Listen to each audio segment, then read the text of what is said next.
Rob Hall was a mountaineer from New Zealand. He was born in Christchurch on January 14, 1961. From a very young age, he was surrounded by the grand peaks of the Southern Alps. These mountains captured his imagination and sparked a lifelong passion. He did not come from a wealthy family. His love for climbing was something he pursued with great personal drive. He started climbing in his teenage years. He quickly showed a natural talent for the sport. The mountains became his school and his playground. He learned to read the ice, he learned to read the rock, he learned to understand the weather. This early education shaped the man he would become. His skills grew with each ascent. He spent countless hours in the mountains of his home country. By 1990, Rob Hall had already established himself as a formidable mountaineer, but he was about to embark on a project that would catapult him onto the world stage. He set his sights on the 7 summits, the grueling challenge of climbing the highest mountain on each of the 7 continents.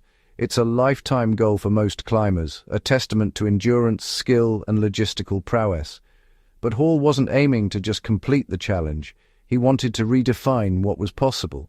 His goal was to conquer all 7 peaks in a breathtakingly short time frame. What made his accomplishment so special was the sheer relentless speed. He did it in just 7 months. The clock started in May with the ultimate prize, Mount Everest in Asia. From there, it was a whirlwind global tour.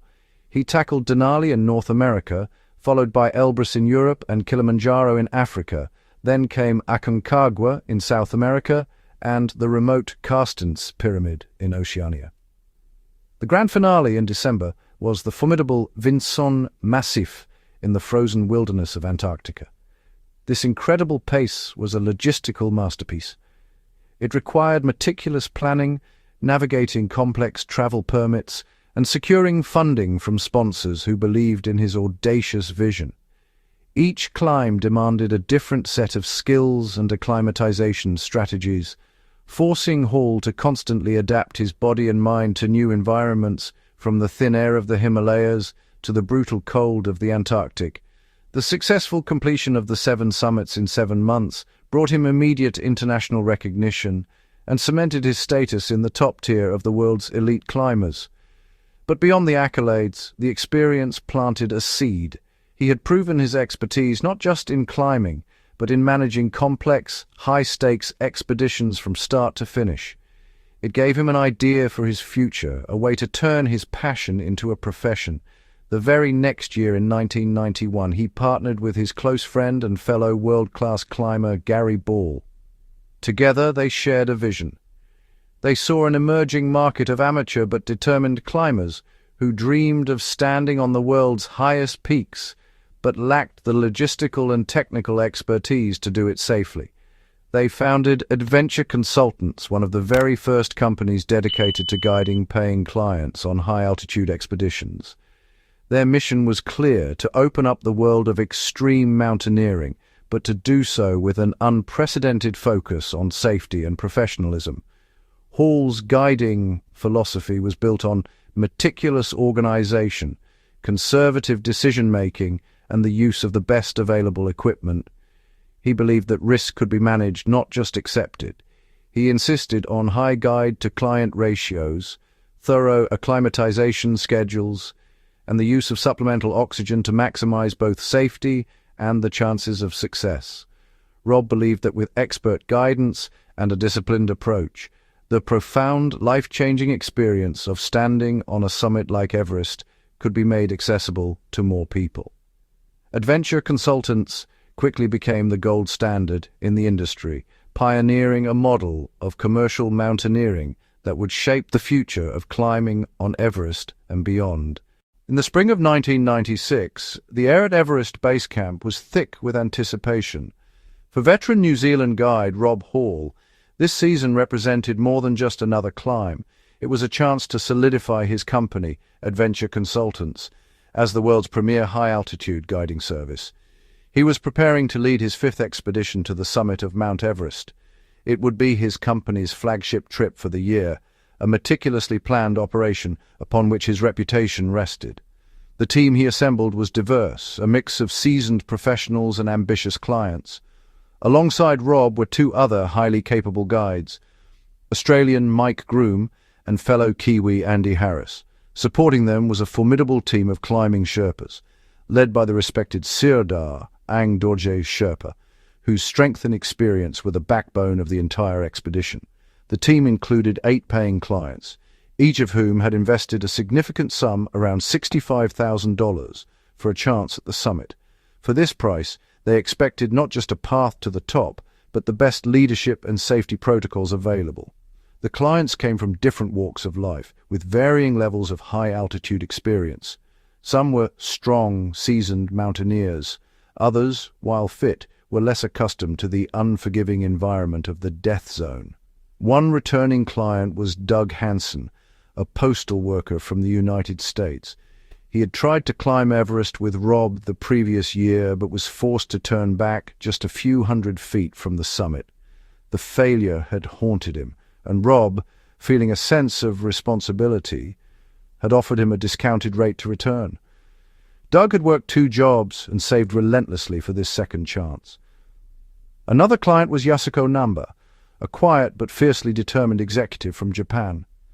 At 47, she was on the verge of becoming the oldest woman to climb Everest, and more importantly, the second Japanese woman to complete the 7 summits. Everest was the final formidable peak on her list. Rounding out the team was John Krakauer, a journalist on assignment for Outside magazine. His mission was to report on the growing commercialization of Everest, a phenomenon that Rob Hall himself had helped pioneer. The plan was classic and methodical. The team would spend weeks acclimatizing, making several rotations up and down the mountain. They would climb through the treacherous Khumbu icefall, across the western CWM, and up the steep Lot's Face to establish a series of 4 camps. The final summit push would launch from Camp 4 on the South Col at nearly 26,000 feet.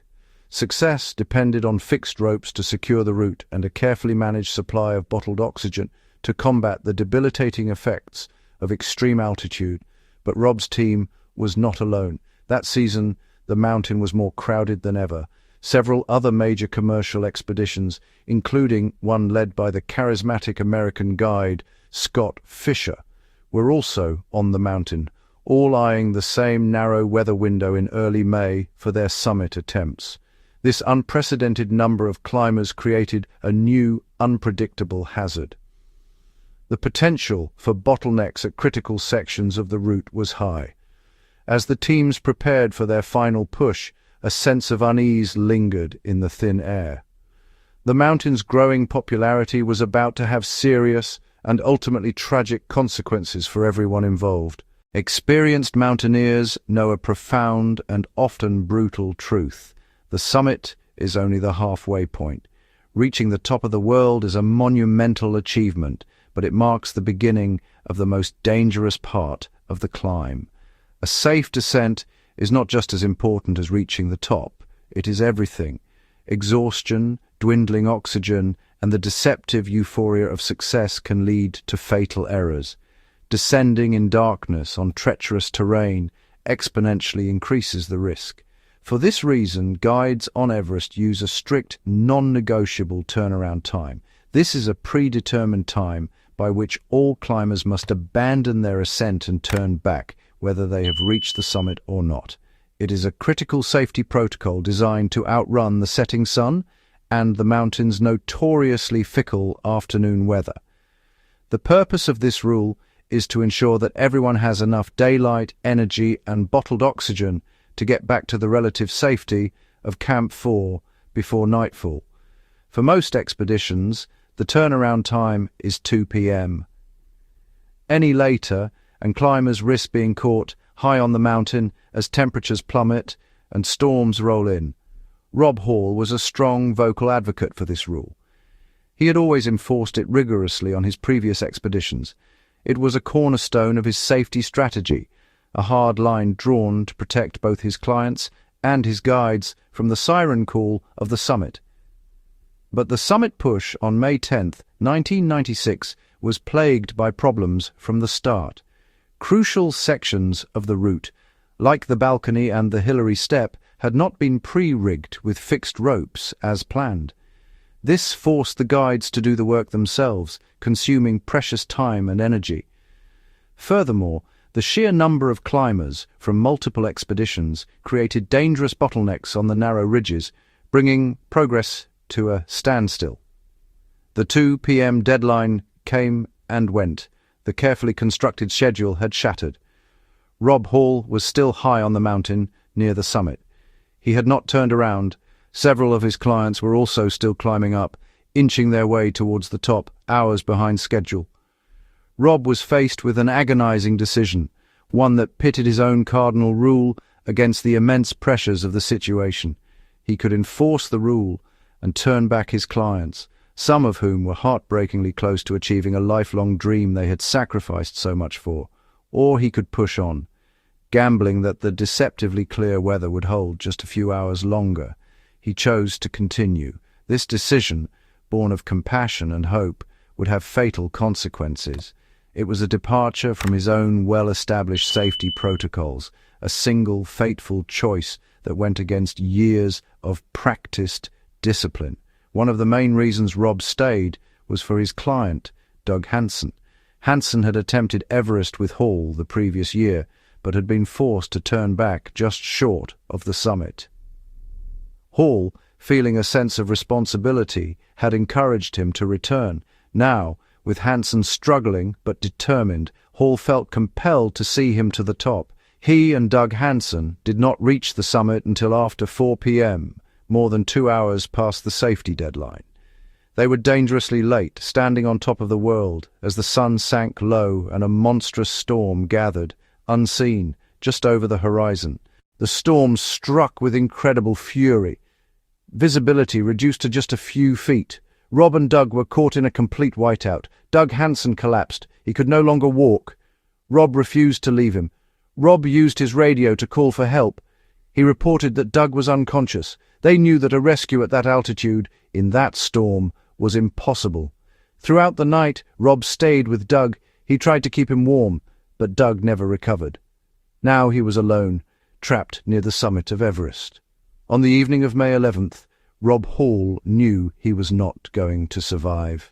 The team at base camp managed to connect him by satellite phone to his wife, Jan Arnold, in New Zealand. Jan was 7 months pregnant with their first child. Their conversation was heartbreakingly calm. I love you. Sleep well, my sweetheart. Please don't worry too much. Hall's body remains on the south summit of Mount Everest, where he died. His wife believed that Hall would have wanted to stay there and asked that his body be left alone. It is not visible from the main trail. May he rest in peace.